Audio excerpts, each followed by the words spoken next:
Dógur Conradh le Gaeilge le déanaí go raibh airgead geallta inis mar chuid de pháirtnéireacht le hOifig na nOibreacha Poiblí chun airgead a dhéanamh ar Ceannáras in uimhir sé sráid aircear. Is foirgneamh an suantasach is stair na hÉireann agus tá siad ag go leannig an leagáid sin ar aghaidh. Well, tá cópháirtíocht aontaithe inis idir mutain hOifig na nOibreacha Poiblí agus Ryan Gaeilge agus tá mar súil leis an cópháirtíocht inis go gurfar an forbairt uimhir sé Greek agus go mbeidh sé oscailte bhád ar níos mó den phobal go mbeidh bhád ar níos mó le déanamh ba cafe, ba airclann, ba studio na radio agus ba go leor le rudí eile san organamh. Tá stair do chreide ag an bhorganamh seo arénos sa náid seo a dagradh siad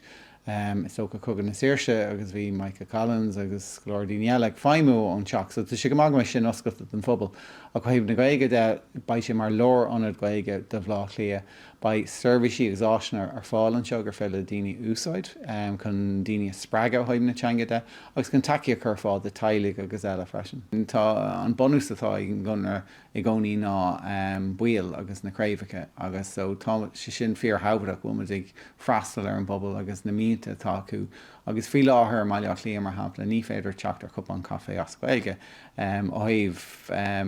ionad de agus bhráling go mbeidh na sin a chur fáil. For an Conradh na Gaeilge ag súil go mór leis na féidirtaí a bheits acu leis an Albert nua agus an deis chun nasc níos fearr a prothú leis an bobal anseo im Átha Cliath agus fud fad na tíre. Tá siad ag súil le tús a chur leis nobar an bliain seo cuain. Seán an bhfuil Ciarán, Nuacht Cúla4.